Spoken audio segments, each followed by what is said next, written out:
So I think one of the things that makes our band a little bit more unusual as compared to some of the other Celtic groups around is that we don't all come from a Celtic background. So when we're talking about music influences, I mean, I can certainly list a lot of mine fiddlers like Alistair Fraser or Natalie McMaster or Martin Hayes, and lots of musicians that I grew up playing with as well, that were working in this genre.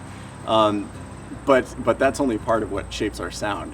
One of the reasons that I'm excited to be working with these guys for this past almost decade now is that they didn't come into it with these preconceived notions of how fiddle music is supposed to be played. They had their own influences that I think help shape what we do.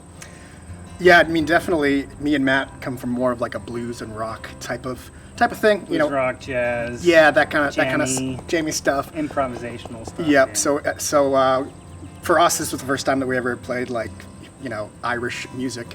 Now that we're in it, I mean, it's great. I love it. I listen to it. I enjoy it. Before that, it was a new thing.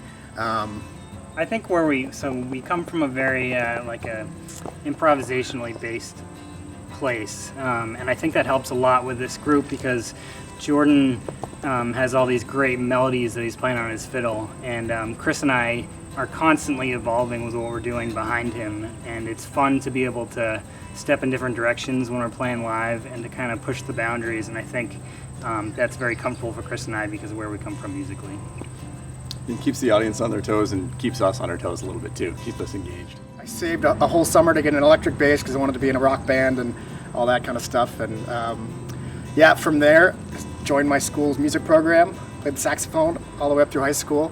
Didn't really play upright bass until about halfway through high school. It's probably like junior year, and then liked it so much I went to school for it, and I've been playing in rock bands and different things with the upright bass since then. I started in high school. I had a lot of friends who would sit around in the hallways during their free time and play guitar just to pass the time, and it's something fun to do. So I originally got into it that way, and then I got into the school music program, which is where I met Chris actually originally, and then things just kind of went from there. I started as a kid. I started when I was 8, playing mostly in New England barn dance music, contra dance music. A lot of Irish, a lot of French Canadian, and old New England style tunes. So a really sort of rough kind of backwoods style of fiddling that's a lot of fun, and that I kind of I guess slightly stepped away from for a while to get into the Celtic side of things, and moved into playing more rock music in college. Did that for quite a number of years, playing with a lot of rock bands. That's how we all kind of ran into each other, as we all were just part of that scene where everybody's kind of sitting in with each other and playing with various bands, and that was a blast. And I got to say, I'm really happy now to have sort of learned from that and come out the other side of that to a certain degree and come back toward the traditional music that I really fell in love with as a kid. I think for all of our tunes, Jordan comes to us with an idea of a song, a melody, he knows or something like that. And it's sort of, it's gotten to the point where we can play that song, within a half hour of learning it together. But then, some of the ones that we've been playing for a long time kind of evolve naturally. Like, I'll come up with a cool little rhythmic thing that Matt will latch onto, and then that becomes what we do within it. Or we, decide we want to do something. Something happens at a show, and we work with the dynamics or something like that, and then all of a sudden we like it, and that's sort of becomes like the way we play it. So the arrangements I feel like are pretty organic. They definitely evolve in real time. Yeah. Arrangements as you wait while you watch sometimes. Yeah. Which is how I think we would all kind of prefer it to be, and keep us on our toes and keep things interesting for us as well as who's listening to the music. One of the situations where that's not the case is when we're working out vocal harmonies, and that's been really fun for me. I'll bring in some old Irish folk song that I might have known since I was a kid. These guys might never heard it before, and I'll sort of present them with the melody and just kind of watch their musical theory knowledge go to work, and they're just working out multi-part harmonies like that, and then it's pretty much ready to go. It's a fun process to watch. Yeah. No, we don't have any plans at the moment to record anything new in the near future. We have 3 CDs out that cover the sort of original Celtic rock side of things, all the way to the really traditional instrumental. And then we have our most recent one is a live album that involves a lot of vocals and everything as well. So there's sort of covers the bases and we're lucky that they're still selling well, you know, in this age when CDs are becoming kind of relics of the past and people don't have CD players anymore. We're relieved to see that people are still purchasing hard copies, and I think we're probably gonna stick with that for at least the near future.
so we've been in the music scene in different pockets of it in different groups.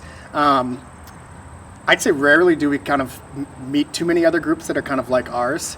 So as far as the scene goes, I don't want to say we're our own genre, but I don't really, around here there's not really a lot of like young musicians playing Celtic rock and doing what we do with it.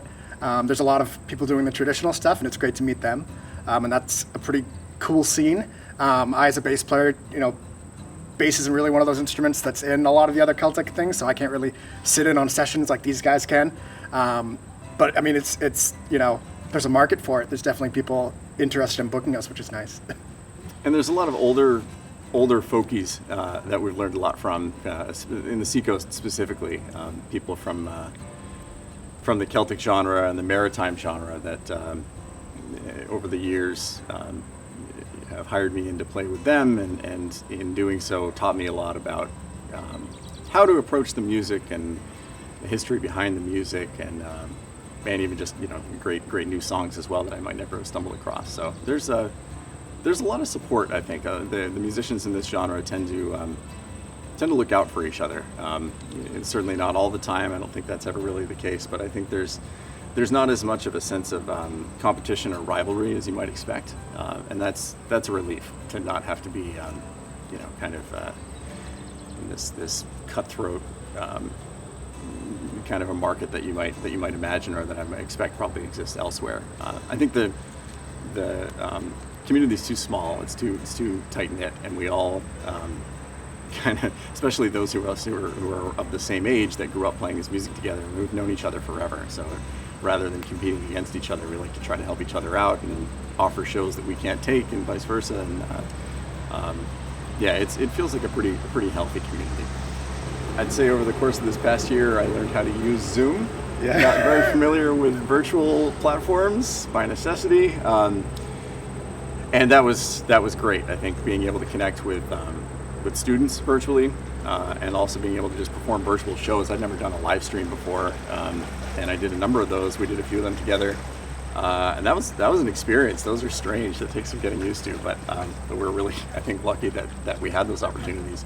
I think one of the main things that I learned during the pandemic that I was most surprised by was that people in our fan base actually care about us, which it did come as a bit of a surprise. We're people that just entertain them sometimes, but they seem to think about us even when we weren't on stage entertaining them, and it was amazing how many notes we got, and people checking in, people hosting little backyard concerts with 10 people socially distanced and overpaying us, and sometimes even just like literally just sending a check in the mail with a note that's like, hey, I saw all your shows got canceled, you're probably in a tough spot, like hope this helps and we'll see you on the other side. And that really blew me away. I've always felt like we had a good relationship with fans, but I never realized that it went to the level that they were concerned about us enough that when a disaster like that struck and the music industry shut down, that they would actually take action to help us out. And it was a good feeling.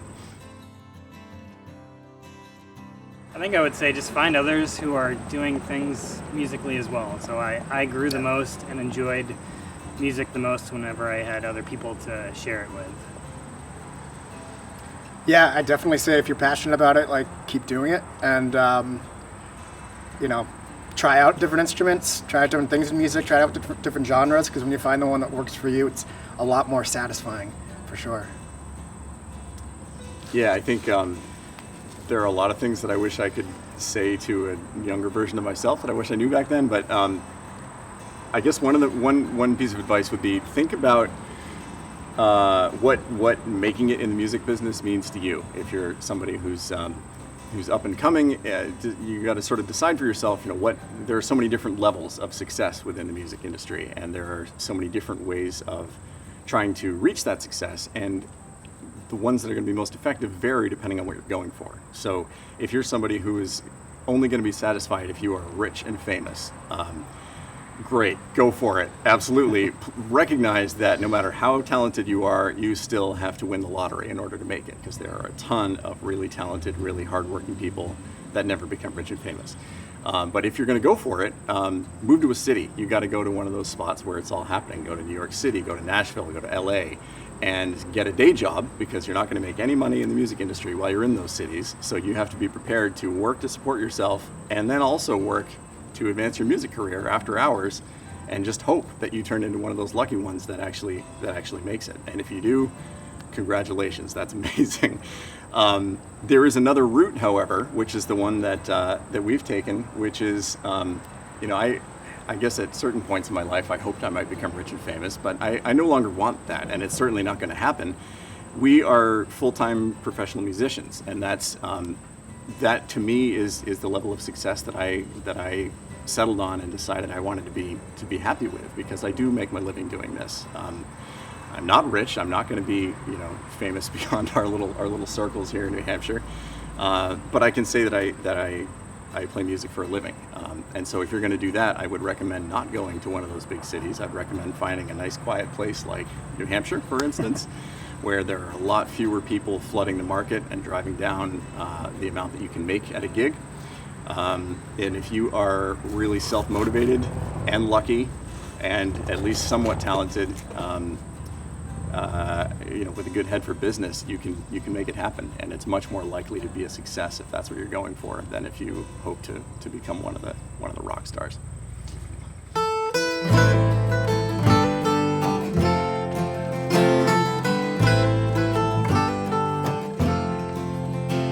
On Ireland's south coastline, fair Margaret did dwell, betrothed to young Johnny, the lad she loved well.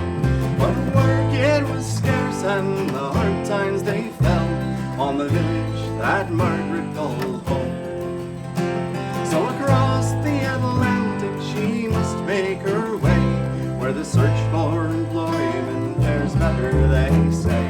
And to keep us for rich folk and pay a fair wage, or to send something home to her family.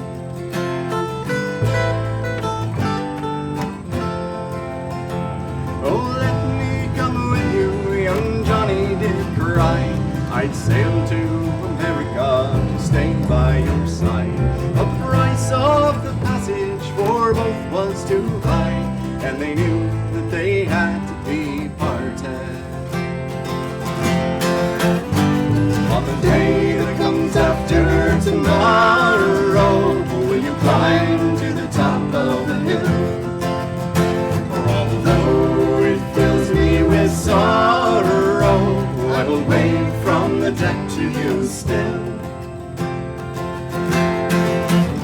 Oh, I'll miss you, dear Johnny, fair Margaret did say, as she kissed him goodbye at her American way. Please do me this favor, since here you must stay, while I must depart in the morning. Find a wife, treat her well, as if she were me, and I'll hope to find a husband as kindly as thee. And close in my heart you will always be, though in this life we'll dare meet again.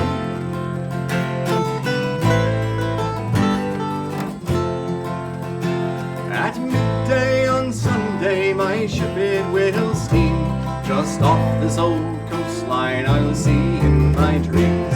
I will look to the hill as you look to the sea, for one final glimpse of each other.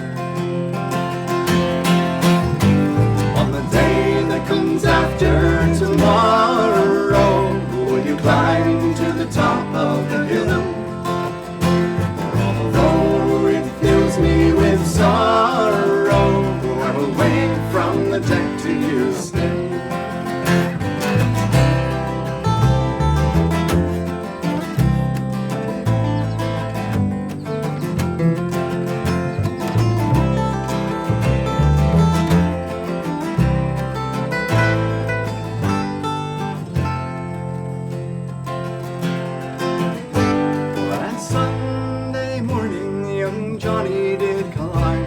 The top of Long Hill with tears in his eyes, and just as the sun reached the middle of the sky, he spied a lone steamer round the point.